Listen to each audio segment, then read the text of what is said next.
Hi and welcome back to this channel, and in this video we're going to be talking about how to protect yourself as a CIC, community interest company owner, and protecting your idea and your intellectual property from other people who might want to piggyback off of your CIC or straight up steal your idea.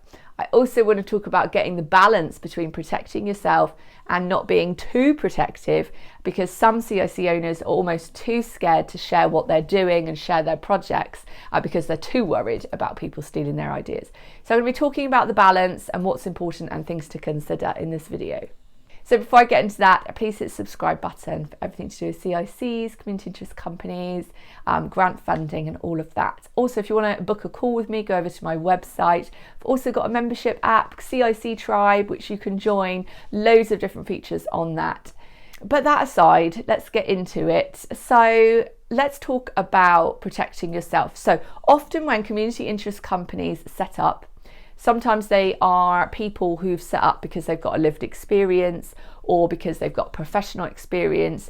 They've come up with an idea that's often quite unique in a space, and they have gone out there, set up the CIC, got the mission, they've put it out there, and they're running that. And what can happen is sometimes other organisations or other people can see that and try to almost muscle in or try to piggyback or try to convince the CIC owner to then partner with them on a project or come and do something for them.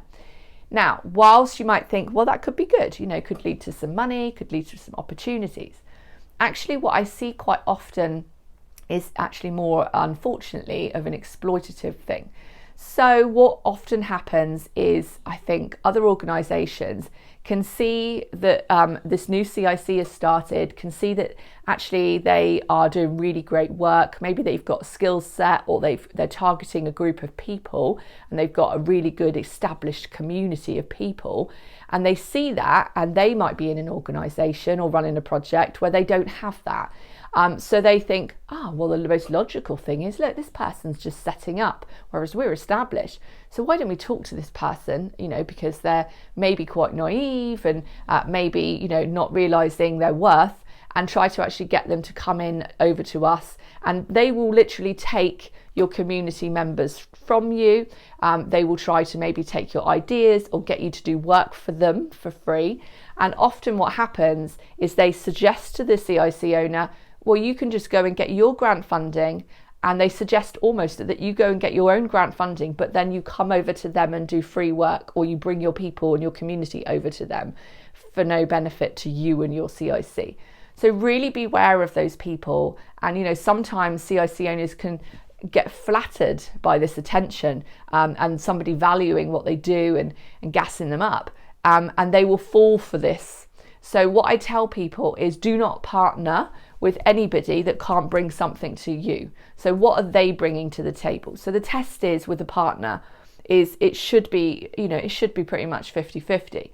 So for instance, it's okay if they want to tick some boxes, and draw down some of their funding for work they're doing with you, cool. But what's the reciprocal arrangement? Are you getting maybe some venue space for free? Are you getting referrals from them?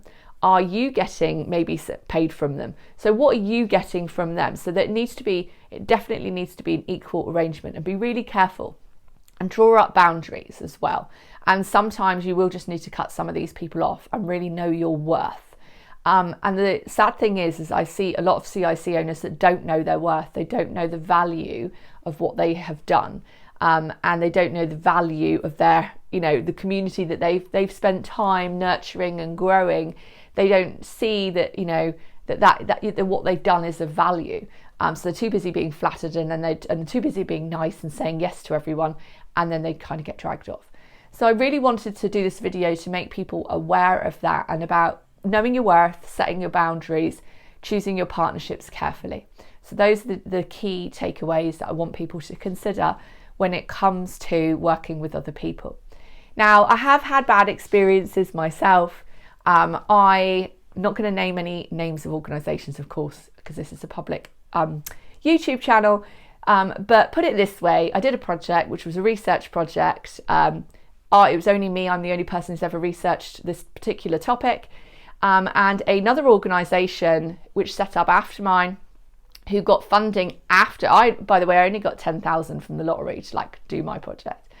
So this other organisation set up, they got like 500,000 from the lottery, and they wanted me, they saw my work and they thought, well, great. So we don't almost need to do the work. We can just get Kelly over. She's already done it, she's already done it. So let's, invite her over to partner. And I rejected that because they weren't willing to do their own research and go and do their own work. I said to them, okay, so how much money are you going to pay me? Or are you going to pull down some grant funding to pay me? You've had 500,000. And they basically said there wasn't anything. And what they did is they suggested that I go and get more grant funding from my CIC to go and essentially gift them that work. So wasn't willing to do that.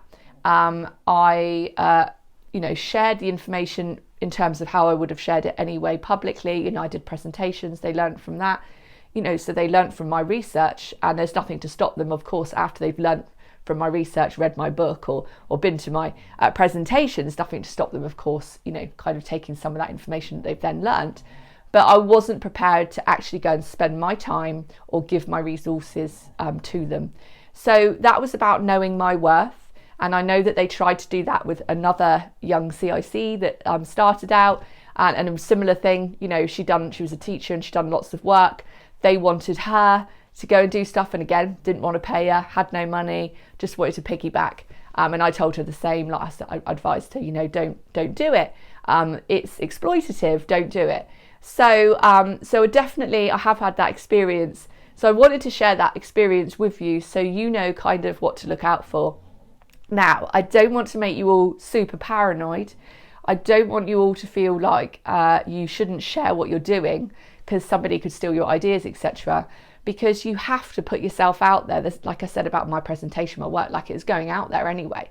So there's nothing you can do about that. I mean, once you do a grant-funded application, they can do freedom of information requests and they can pull up your application and see what you've done. And there's nothing to stop somebody copying your project. There's nothing you can do about that. So don't be too protective, because you have to go out there in the world and tell people what you're doing, because that's part of your whole project. That's what you have to do for your grant funding. You have to be public about it. So don't be too closed.